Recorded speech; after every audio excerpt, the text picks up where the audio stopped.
debemos destacar que en este momento la producción petrolera está en uno de sus mayores niveles y en uno de sus mejores momentos de producción, aunque para Venezuela esa no sea la realidad. Y finalmente ayer se acordó no congelar la producción.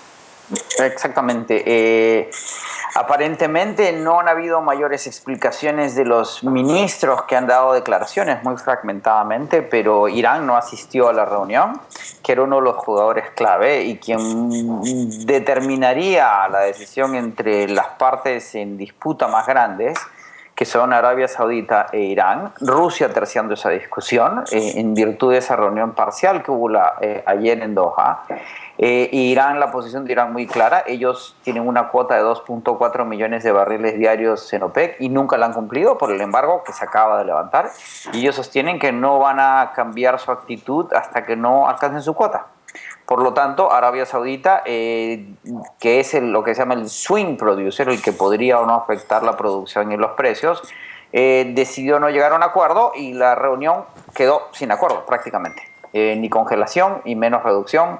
Tenemos que esperar la reunión ya de la OPEC per se, que sería el 7 de junio, para ver si se hace algún anuncio.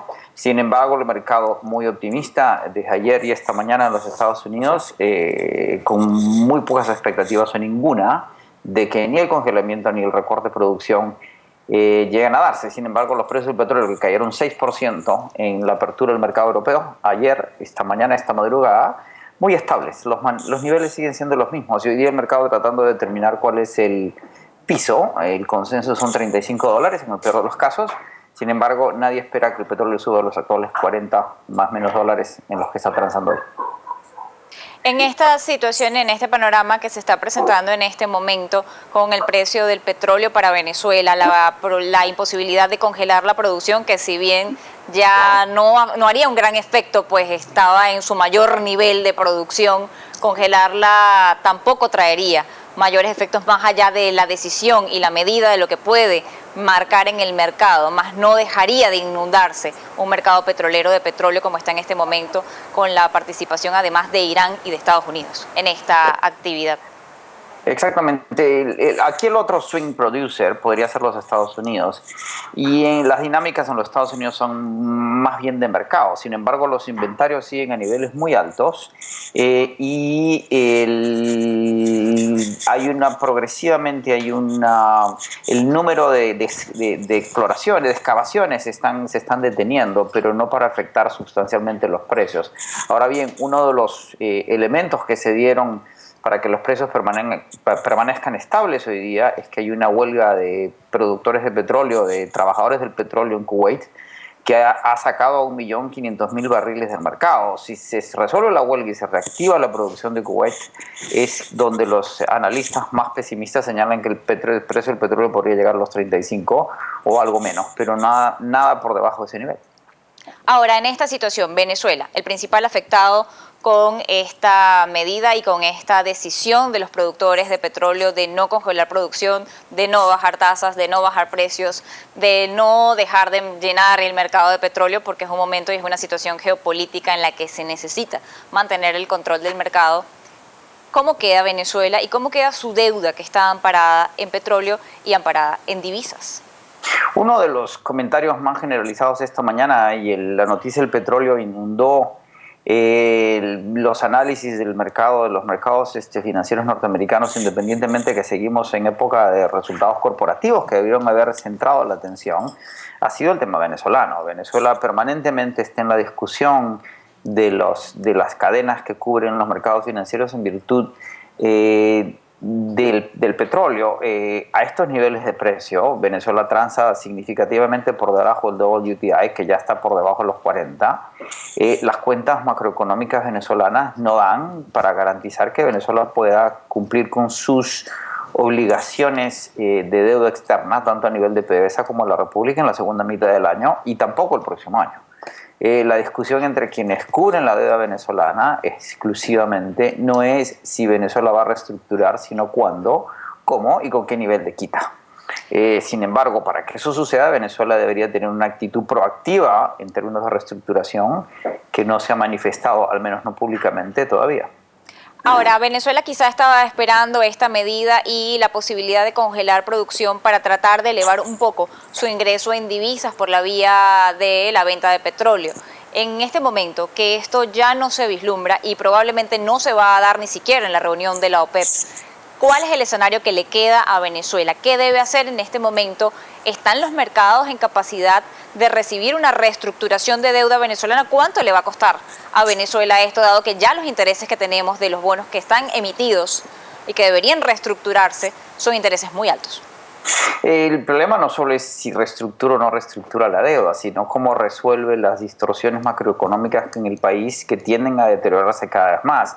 El reporte del Fondo Monetario Internacional sobre las economías internacionales la semana pasada, en virtud de sus reuniones en Washington, es muy sintomático. Según el fondo, la inflación este año en Venezuela, ceteris paribus, es decir, si no cambia nada, si las condiciones siguen siendo las actuales, es el 720%, con un salto al 2.200% el próximo año y 3.000% el año siguiente.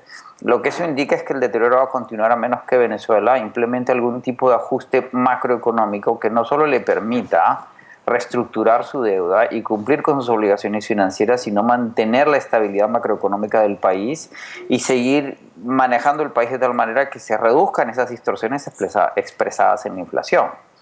Mientras más tiempo pase y menos sea la actitud proactiva del gobierno de evitar una crisis de balance de pagos, que es de lo que ya se está hablando, el problema de Venezuela no es de solvencia, no es de manejo de deuda, que en términos macroeconómicos sus índices no son tan negativos como pareciera, es la ausencia de dólares. Y un país que es dependiente de esos dólares para subsistir en el marco de un precio del petróleo bajo por cuestiones estructurales y de una producción que en Venezuela no ha subido, sino que ha decrecido y no tiene posibilidades de subir en el corto plazo. Ahora, en esta situación usted señala que la situación de Venezuela en niveles macroeconómicos no es tan difícil como parece, pero Venezuela tiene un nivel de déficit superior al 19%, tiene una incapacidad para generar divisas en este momento porque ni siquiera cubre su cuota de producción petrolera, que es el único ingreso que tiene en divisas, básicamente, porque el resto de los rubros y el resto del resto de las áreas fueron básicamente abandonadas. Exactamente, lo que me refiero es que los indicadores de deuda soberana y cuasi soberana, que es la deuda de PDVSA, vis a vis el Producto Interno Bruto de Venezuela, son manejables, en términos de que no son críticas como pudieran haber sido el caso griego. El problema es que la crisis de balance de pagos viene porque el Estado es incapaz de generar la cantidad de dólares que necesita para mantener el gasto corriente y cumplir con sus obligaciones financieras, por las distorsiones que han generado los controles que se han mantenido por tanto tiempo. De ahí que una solución pase por un ajuste que permite realinear esas variables. Más aún si se incluyera en ese plan de ajuste y de reactivación de la economía incrementar la producción petrolera en el mediano plazo. Si así fuese, la solución de Venezuela deja de ser dramática independientemente que no vaya a dejar de ser difícil. La estabilidad de la macroeconomía venezolana se va a lograr en el mediano plazo siempre y cuando se tomen las medidas adecuadas.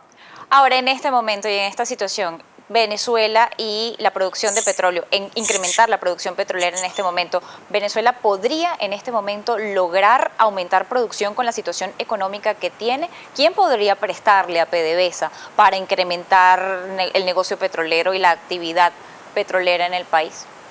Domésticamente, con sus propios recursos, no. Porque esta ausencia de dólares van a reducir la capacidad de inversión de PDVSA en su propia producción.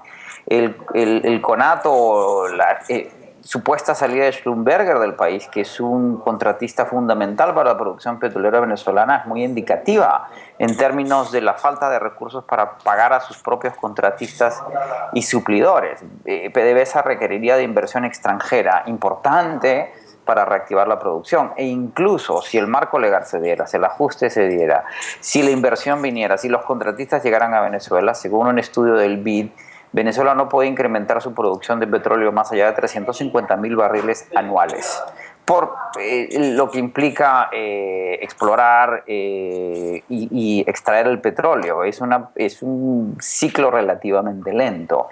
De allí que la velocidad de producción no sea exactamente la misma que la velocidad del pago de obligaciones. Bueno, muchas gracias por habernos atendido la tarde de hoy aquí en Noticias Globovisión Economía. Seguiremos reevaluando esta posibilidad de reestructurar deuda en próximas conversaciones. Vamos a hacer otra pausa.